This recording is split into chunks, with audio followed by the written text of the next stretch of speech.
عشاء کا وقت شفق غائب ہونے سے لے کر نصف رات تک.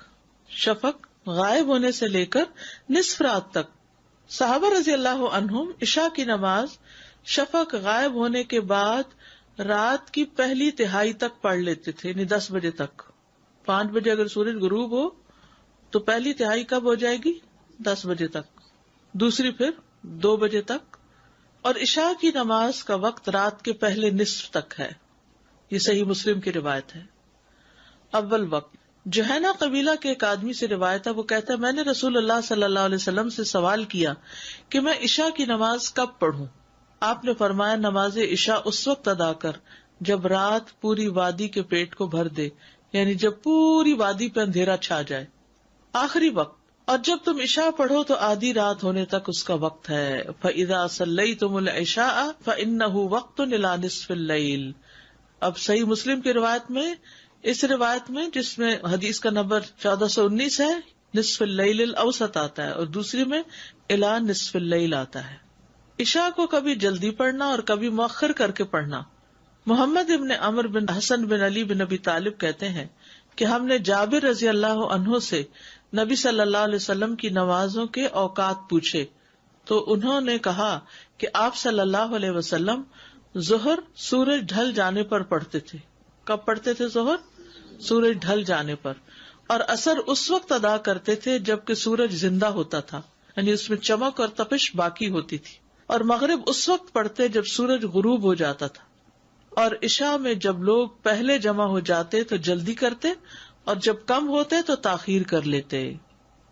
عشاء میں جب لوگ پہلے جمع ہوتے تو جلدی پڑھ لیتے اور جب کم ہوتے تو ذرا انتظار کر لیتے. عشاء میں تاخیر پسندیدہ ہے. رسول اللہ صلی اللہ علیہ وسلم نماز عشاء کو دیر سے پڑھا کرتے تھے. سنن نسائی کی روایت ہے. ایک اور روایت میں آتا ہے آپ نے فرمایا اگر یہ خطرہ نہ ہوتا کہ میں اپنی امت کو مشقت میں ڈال دوں گا تو میں انہیں عشاء کی نماز مؤخر کرنے کا حکم دیتا کہ دیر سے پڑھ لیں. انس بن مالک سے روایت ہے، انہوں نے کہا نبی صلی اللہ علیہ وسلم نے عشاء میں ایک مرتبہ نصف رات تک تاخیر فرمائی، پھر اسے ادا کیا اور فرمایا لوگوں نے نماز پڑھ لی اور سو گئے، لیکن تم لوگ جب تک نماز کا انتظار کرتے رہے ہو نماز ہی میں رہے ہو، یعنی اتنا اجر ملا ہے تمہیں. لیکن ایک مرتبہ پڑھائی، بار بار ایسا نہیں تھا، کیونکہ آپ کو معلوم تھا کہ لوگوں پر یہ مشکل ہے. جو کام پر جاتے ہیں انہیں صبح اٹھنا ہوتا ہے، پھر نیند نہیں پوری ہوتی. ابو موسیٰ سے روایت ہے، انہوں نے فرمایا میں اور میرے وہ ساتھی جو میرے ساتھ کشتی میں آئے تھے کسی دوسرے علاقے سے، وادی بطحان میں پڑاؤ کیے ہوئے تھے، جبکہ نبی صلی اللہ علیہ وسلم مدینہ میں تھے، یہ مدینہ سے باہر تھے. چنانچہ ہر رات عشاء کی نماز کے لیے ان میں سے چند آدمی نبی صلی اللہ علیہ وسلم کی خدمت میں باری باری حاضر ہوتے.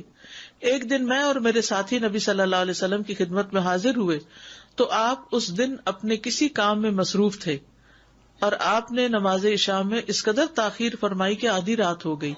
آخر کا نبی صلی اللہ علیہ وسلم باہر تشریف لائے اور انہیں نماز پڑھائی. اپنی نماز سے فراغت کے بعد آپ نے ان کے لیے فرمایا جو موجود تھے ذرا ٹھہرو، خوش ہو جاؤ، کیونکہ تم پر اللہ کی یہ نعمت ہے کہ اس وقت تمہارے علاوہ لوگوں میں سے اور کوئی نماز نہیں پڑھ رہا. یا فرمایا اس وقت تمہارے سوا کسی نے یہ نماز نہیں پڑھی. معلوم نہیں آپ نے ان دو باتوں میں سے کون سی فرمائی. ابو موسیٰ اشعری کہتے ہیں ہم لوگ رسول اللہ صلی اللہ علیہ وسلم کی یہ بات سن کر بہت خوش ہوئے اور واپس لوٹ آئے، کیونکہ اس میں ان صحابہ کی خصوصیت تھی. نماز کو نصف رات سے آگے نہیں لے جانا، مؤخر نہیں کرنا. اگر عشاء کی نماز وقت سے لیٹ ہو جائے تو یہ حرام ہے اور کسی کے لیے جائز نہیں کہ وہ عشاء کی نماز یا اس کے علاوہ کوئی اور نماز لیٹ کرے.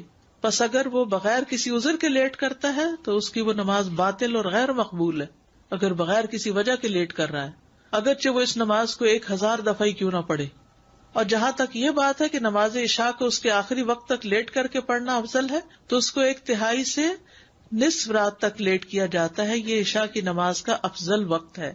اس کو نصف سے لیٹ کرنا حرام ہے کیونکہ عشاء کی نماز کا آخری وقت آدھی رات تک ہے. بس بعض لوگ کیا کرتے ہیں، تہجد کے وقت عشاء کے فرض بھی پڑھ رہے ہوتے ہیں کہ ابھی تو فجر تک وقت ہے.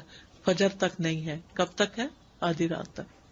عشاء سے پہلے سونے اور بعد میں باتیں کرنے کی ممانعت. ابو برزہ رضی اللہ عنہ سے روایت ہے کہ رسول اللہ صلی اللہ علیہ وسلم عشاء سے پہلے سونے اور اس کے بعد گفتگو کرنے کو ناپسند فرماتے تھے. شفق غائب ہونے کی جو بات ہے، شفق احمر یا شفق ابیض؟ اسود کو ہی دیکھیں گے کہ جب ڈیلے ہو جائے، یعنی وہ وقت جب شروع ہوتا ہے جب ہر چیز سیاہ ہو جاتی ہے، آتما ڈارکنیس آ گئی، کچھ بھی شفق کا باقی نہیں رہا. اب یہاں پر مسئلہ یہ ہے کہ گرمیوں میں کیا ہوتا ہے، روشنی جا کے نہیں دیتی، اندھیرا ہوتا ہی نہیں، کیونکہ عشاء کی نماز اندھیرے کی نماز ہے. تو اب اس میں مجبوری ہے، کچھ جگہوں پر تو اس سے بھی زیادہ روشنی رہتی ہے، اور آگے نارتھ کی طرف چلے جائیں تو وہ تو پھر ایکسیپشنل صورت ہے. ادروائز جو حکم ہے عام طور پر جیسے سعودی عرب کے اندر یا مڈل ایسٹ کے اندر، تو اندھیرے کا ہی وہ کیا جائے گا.